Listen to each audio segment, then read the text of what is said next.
It's the 80s. Do a lot of coke and vote for Ronald Reagan. Okay, that t-shirt isn't actually from the 80s, but the comic really hit its stride in popularity. Anyway, I could probably have done even more 80s over-the-topness, but I want to get this video out of the way. For one thing, it's my Vita daily task. So, of course, I got this from AnimEigo, and oh no! I didn't black out my entire address! Now people are gonna know there's an E in it!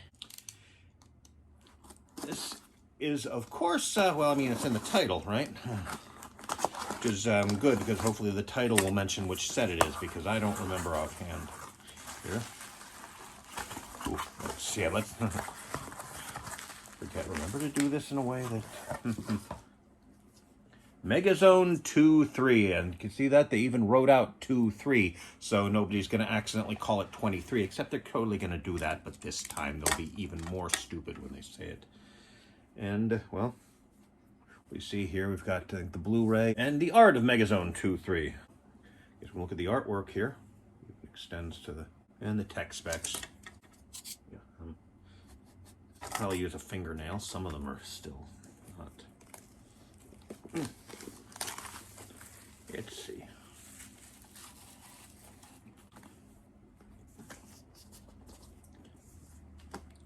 Where to begin?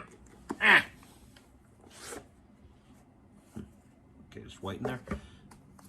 Oh. Good luck. You'll be saving cyberspace. Artwork and model sheets. Very... Okay, this will be fun to look through. Try to keep everything in the order it was in. Here, this is... Oh! Liner notes and bonus manga. You got... Wait, part 3? Does this have parts 2 and part 3 in it as well? Oh, yeah, I didn't realize that. Okay. Yeah, the Megazone 232. Can you see that? I have no idea. Well, it's AnimEigo liner notes. This should be great. Oh, the pages are ordered left to right, but the panels read right to left. That's gonna be confusing, because I'm stupid! Oh, wait, I'm not stupid, so it won't be confusing. Good, problem solved. And, of course, they left the Japanese sound effect in. Oh, I guess they do have little margin translations of them in case you need them, which, as has previously been established, I don't need them because I'm not stupid. Oh, here we go. Contains all 3 Megazone 2-3, and I can't read it at this distance. But hopefully you can. Okay. I didn't even realize that. I just heard, oh, wow, AnimEigo's doing a special edition on Blu-ray of Megazone 2-3. Take my money! It's invisible money! Was it all in one day? Oh, and let's see in here. Okay. That... Careful. Oh, that's nice. It's not a stacker. Oh.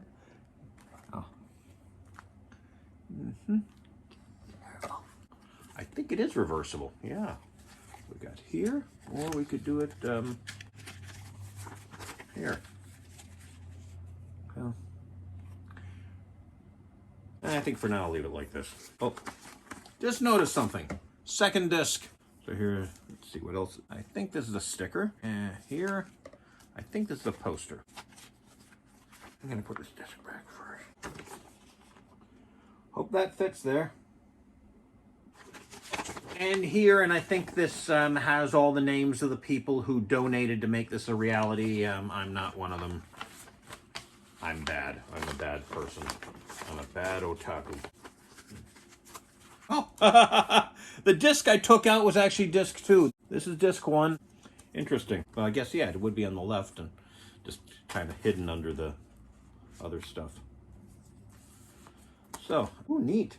Oh, it includes a Japanese commentary and the English commentary, which was the one, I believe, on the ADV release, which mostly, well, it did talk a lot about the dub. Usually that doesn't interest me, although there was one rather interesting trivium, and that is that usually when ADV does an English dub, they try not to use any trendy slang. But here, since it's it's very 80s, shall we say. I don't want to spoil anything for people, but it's, the setting is the 80s, and it's very 80s, and so there they possibly overdid the 80s slang.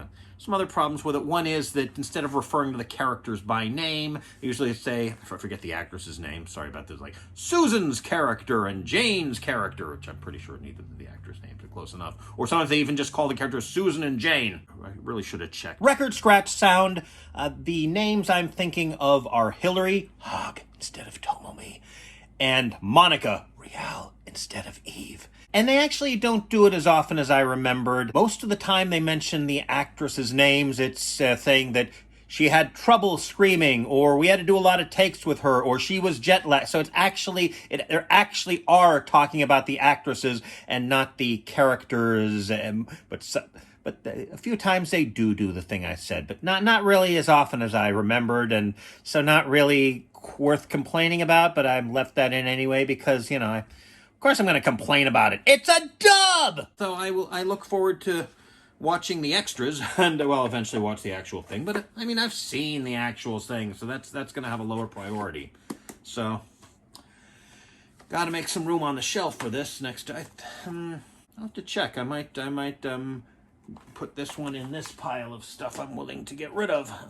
We'll see.